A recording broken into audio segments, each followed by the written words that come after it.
After Odie was killed, the BDs in Wick City would rename their hood to O Block in his honor. It's been rumored that K.I. was the one who killed Odie in retaliation for the murder of Tuka.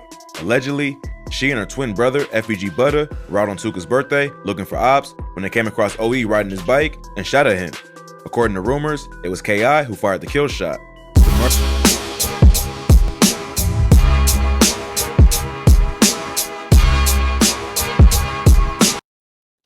Anyway, I don't even keep on back, you know what I'm saying?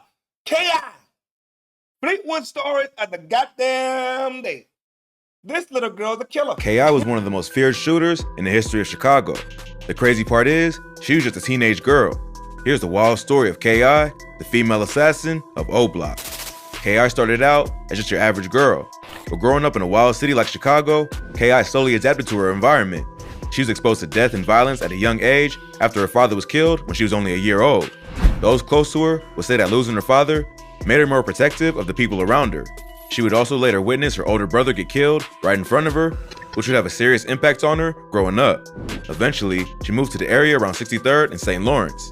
There, she became good friends with some of the GDs that live in that area and formed a close relationship with Tuka from the STL EBT set of the Gangsta Disciples. Man, if a nigga told me about what we say, Chico, what we say, she was ruthless and so young, man, my nigga. You know, I know her life story. She was vicious, bro. Anybody that knows her story, if a nigga told you this shit, just randomly told you, you would not believe it. You'd be like, no, it's impossible. Like, no, this girl lived a different kind of life early. And them niggas in Chicago was wild.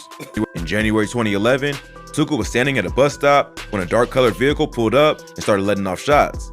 He was hit several times and passed away at just 15 years old. It's been rumored that Tuka's death was retaliation for the death of a Black Disciples member named Edric Ty Walker, who was killed back in 2009. Tuka was a well-loved and respected member of the STL EBT. So after he died, they renamed the area around 63rd and St. Lawrence to Tukaville in his honor. Tuka would go on to become world famous after he was dissed by BD rappers like Chief Keef and King Von. With the popularity of drill music, Tuka became one of the most disrespected men in the history of hip-hop, even though he didn't even rap. The disrespect only fueled the already violent beef between the GDs from O Block, then called Wick City, and the GDs from St. Lawrence. Tuka's death had a major impact on K.I. She was only about 14 at the time, but had already lost so many people close to her due to gun violence, so she started to go down the wrong path to seek revenge. About 8 months after Tuka's death, K.I. would get her revenge.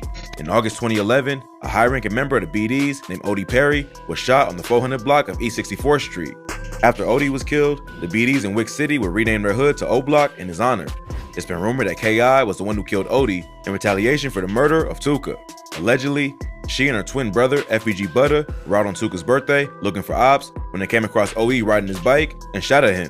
According to rumors, it was K.I. who fired the kill shot. The murder of 14 already jumped off the goddamn porch. That's it. Nigga, we got bodies. The motherfucker jumped off the porch early. God damn it. You know what I'm saying?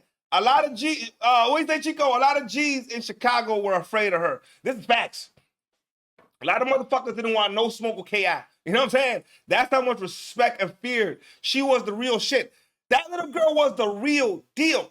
Man, I wish she would have lived out to see her life. I think she would have probably been a very good rapper, because she would have had some real goddamn stories to tell. The murder of Odie Perry gained K.I. a lot of street cred in Chicago.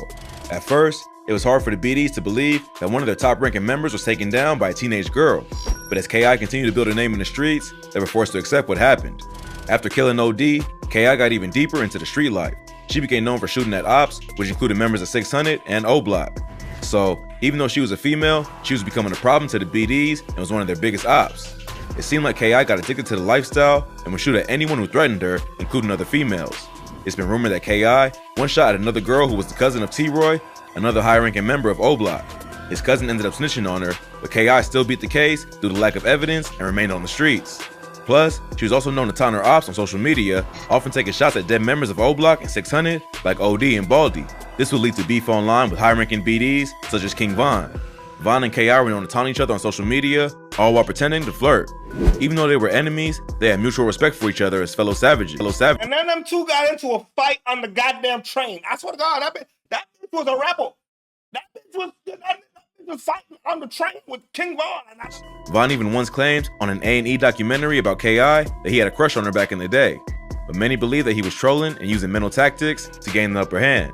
Even though they both respected each other as shooters, they were still ops, and if either one of them got caught lacking in public, all bets were off. As time went on, K.I. would continue to build a name in the streets. At one point, members of a set called 800, who were beefing with Tukaville, caught K.I. alone and beat her up. In response, K.I. went to their block and shot at several 800 members. Then, a week later, FBG Duck's house was shot up by 800, which added fire to the beef between the two sets. Then, on June 24, 2012, a 13-year-old from the Jarrell City neighborhood named Taekwon Tyler was killed. Taekwon was at a house party with his sister when a gunfight broke out and shots went off. He ended up getting hit with a stray bullet and passed away. A dude affiliated with Jarrell City named Nishan Flowers was later arrested for the murder and sentenced to 55 years in prison. Taekwon was K.I.'s cousin, and she was at the party to witness him get killed.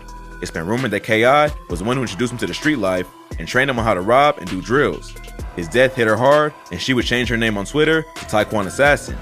She would also help form a set called Taekwon World, who would be for O Block, 600, and 800. So, K.I. now had an army behind her to help her take on her ops, and she continued building her rep in the streets. By this Yo, just like that, she just unified three crews.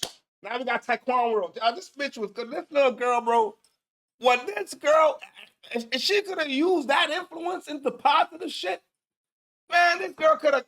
Man, there's no cap to where she could have been. You know, I'm not that man. By this point, she was a fierce shooter who was well known by both the ops and the police.